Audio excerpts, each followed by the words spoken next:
guys, so we've come down to the Ashington Life Centre where there's a whole bunch of volunteers providing a load of services for people in need in Ashington, including the community shower project that you guys, 300 of you guys gave a load of donations for in the last punch drunk run.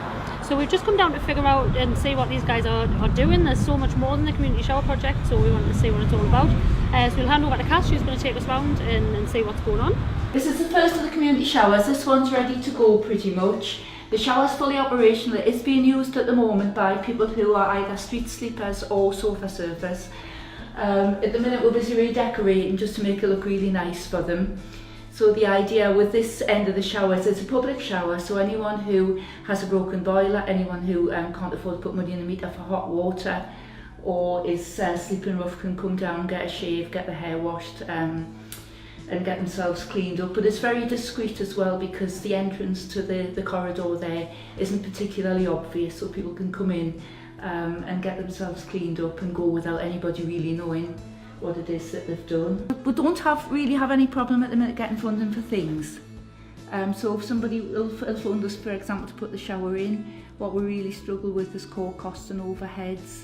So we don't have staff as such, we're running pretty much by volunteers.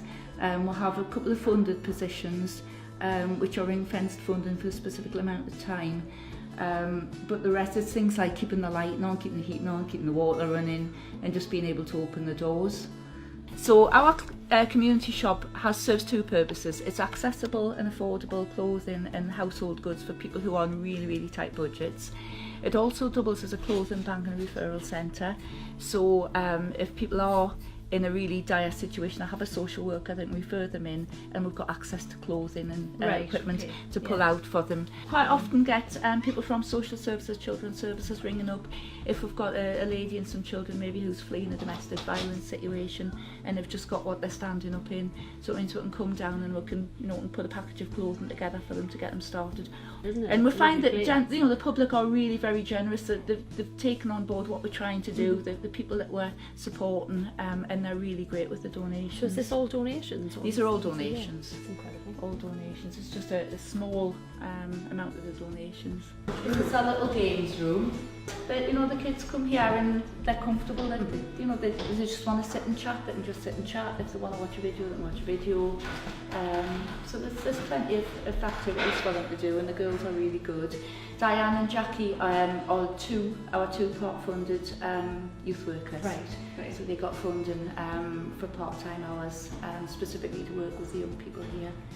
This was the community cafe, and this started out of the original 2 coffee mornings. So we'll have hot soup donated. It's freshly homemade broth, and we'll have that available every day of the week for people who need it. It's a couple who volunteer at the charity make it for us, and they donate that as part of a service to what we're doing.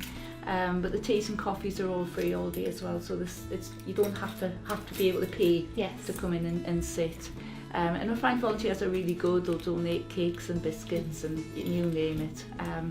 And we do healthy meals at low cost, so if people are able to afford a low cost meal, they can buy that. But we've also got the discretion to give that as needs be. So if we know somebody is struggling or we know somebody's homeless, we can give that meal free of charge and make sure they've got something hot to eat. As well, people that we've helped and have moved on and they've got somewhere to live or they've got a job or they're on the up, then they'll come back and either give their time or they'll give money or they'll come and bring a few things in. So it's just keeping that sense of community going, sense of belonging, and we find people still keep coming back even though they haven't still got the same level of need. Because everybody's so friendly here, and it's a little community in itself. You can feel that when you come in. We're all just saying, as soon as you walk in, you can feel that. It's so welcoming. Well, thanks very much for coming and visiting today, guys. It's really great to meet you lot from Punch Drunk Comedy and showing you around the work that we're doing here.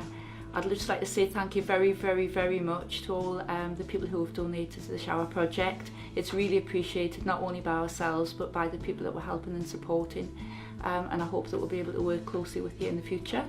Please keep your eyes peeled on our website, realdealplus.org.uk, and on Facebook page Ashington Life Centre for all the latest developments and the new projects that are coming online, as well as all the news of what's going on at the moment. But thanks again, everything that you do for us is really appreciated, and it's great to meet up with you. Thank you.